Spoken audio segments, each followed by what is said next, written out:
Our next speaker, Aaron Williams, Vice President of International Business Development for RT International here in Washington. I knew of Aaron through conversations, and it was amazing to me how many groups in this country look to him for leadership and wisdom. And today, having had the privilege of having him at a board meeting, I understand that. So Aaron, we're delighted to have you on our advisory council and appreciate your sharing some thoughts tonight.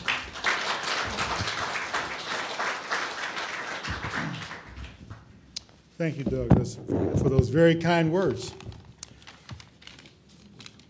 You know, I have become, over the past 20-plus years and during my career as a Foreign Service officer where I've lived in many, many different parts of the world, an ardent believer in citizen diplomacy.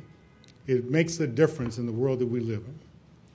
And it also reminds me of a quote from the famous theologian Howard Thurman, who said one time, "I want to be me without making it difficult for you to be you."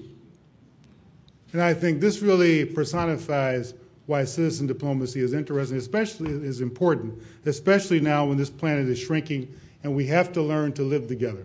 We have to open up these lines of dialogue. So today I just wanted to tell you two stories that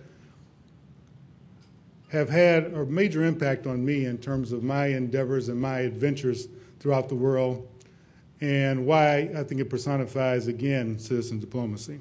First of all, I got involved in international affairs because I was a Peace Corps volunteer, like many of you in this room. That's always great for an applause line. And I went to the Dominican Republic. First time in the late 60s, first time I ever flew on an airplane, I left the south side of Chicago and went to the Dominican Republic.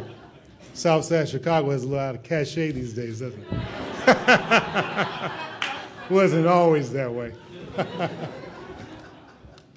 And I went to the Dominican Republic as a teacher trainer, and I arrived in this small town of about 2,000 people, and I was assigned to this site, and I was looking for a house. And the first young man I met there, he welcomed me to his town, and he said, "I am so happy to see you here in my town."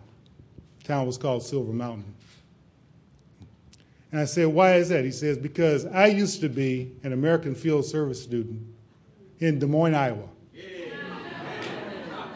This is absolutely the truth. Ann doesn't even know this story. He said, "The people of Des Moines, Iowa welcomed me with such great warmth that I wanted to be sure that when you, a stranger, come into our country, to my town, arrive, that I wanted to welcome you with the same degree of friendliness and support that they gave me during my year in Des Moines." So that's my first story about citizen diplomacy. Got me started, and that very positive experience, of course, led me to a career in the Foreign Service.